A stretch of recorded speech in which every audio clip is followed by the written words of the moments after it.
परिचय? पंजाबराव पाटणकर, मुक्काम ढोंडी, तहसील भैसदई, जिला बैतूल. तुमचा मोबाईल नंबर? Mobile number 8103403518. बर. आता आपण एक धोंडी गावात आलेलो आहे, हे मध्य प्रदेश MP.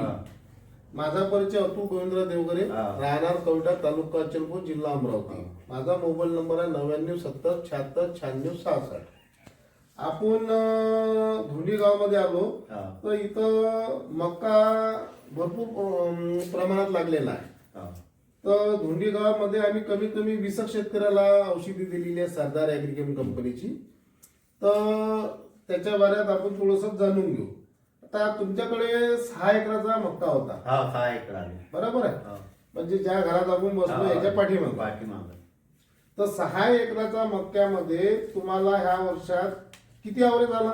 एव्हरेज आला आम्हाला 200 क्विंटल. जो 200 क्विंटल एकरी आला 33 क्विंटल. बरोबर आहे. आता पूर्ण गाव भरायच्या हिशोबाने कधी विचार केला शेतकरी बंधू तर यांच्या वेळा मक्का कोणालाच पिकला नाही. आमच्या एवढा नाही. बरोबर आहे.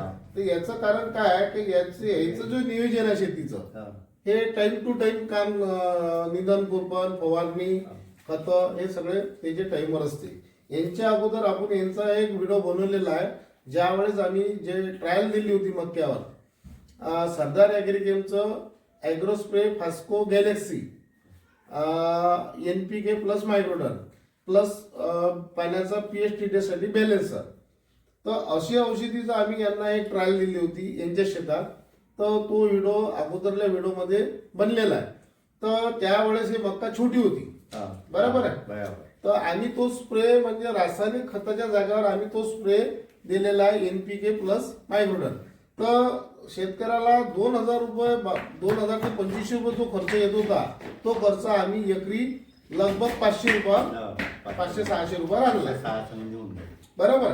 आता 500-600 रुपयाचा जो सरदार ॲग्रिकेमचा ॲग्रोस्प्रे फास्को गॅलेक्सी प्लस बॅलेन्सर याची रिझल्ट कशी भेटले तुम्हाला? बढिया. तुमचं पाहून पूर्ण गावात आता भरपूर यूज केला. बरोबर आहे. त्याच्यानंतर आपण त्याच्यावर किळणी आली पाहिजे, धान्याची साईज बनली पाहिजे. त्याच्यानंतर 2 स्प्रे अधिक दिले आपण तुम्हाला. बरोबर आहे. तर त्याचे रिझल्ट कसे भेटले तुम्हाला? धान्याची साईज हे ते. आणि मार्केटमध्ये ज्यावेळेस हा मक्का आपण ह्या मक्का यांचा हा मक्का ह्या क्वालिटीचा आहे पूर्ण. पण ह्या मक्क्याचा ज्यावेळेस व्यापारी आला तर व्यापारीनं रिजेक्ट कोणाच प्रकारचा केला नाही. जो बाजारात भाव आहे त्याच्यापेक्षा 25-30 रुपये तुम्हाला जास्त दिले. पण पूर्ण येणं शेतातून मक्का विकलाय, थोडापूर घरी ठेवला पेरणीसाठी.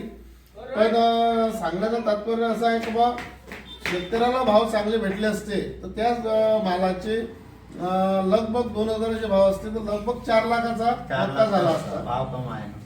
आज यांना उत्पन्न 6 एकरात 3,20,000 रुपये उत्पन्न झालेलं आहे. परंतु एकरी यांच्या हिशोबानं यांचा जो खर्च आहे लगभग किती खर्च यायला पाहिजे तुम्हाला एका एकराला? 10,000 15,000 म्हणजे 15,90 तर एक 90,000 रुपये यांचा खर्च झालेला आहे आणि 3,20,000चं उत्पन्न झालेलं आहे. त्याच्यानंतर नोव्हेंबरला यांना ते काढून गहू पण पेरलेला आहे. यांच्या एवढा गव्हाचा ॲव्हरेज पण कोणाला मिळू नाही शकत. बरोबर आहे. पण मक्क्यामध्ये टोटली ह्या धोंडी गावामध्ये म्हणजे MP मध्ये येते मध्य प्रदेश गुदगावला लागून. पण म्हणजे आजपर्यंत असं उत्पन्न कधी झालं नाही. लगभग 20 क्विंटल 17 क्विंटल 18 क्विंटल पर्यंत पोहोचले. पण जसं पंजाबराव काकाजीचं उत्पन्न ह्या वर्षात आम्ही 33 क्विंटल पर्यंत केलं. तर बाकी अधिक काय शेतकऱ्याला सांगू शकता तुम्ही औषधीबद्दल? सरदार ॲग्रिकेमचे जे औषध आहे सरदार ॲग्रिकेम अमरावती या कंपनीचं औषध मी तुम्हाला पोचवलं तर त्याच्यात सजेस्ट काय आहे तुम्हाला? काय सांगूशी वाटते? बढिया आहे. तुम्ही तुमच्या हिशोबानं तुमच्या गावामध्ये प्रचार चांगल्या प्रकारे आता पुढे आणखी जादा दवा चांगली दवा काही हरकत नाही काकाची, धन्यवाद. धन्यवाद.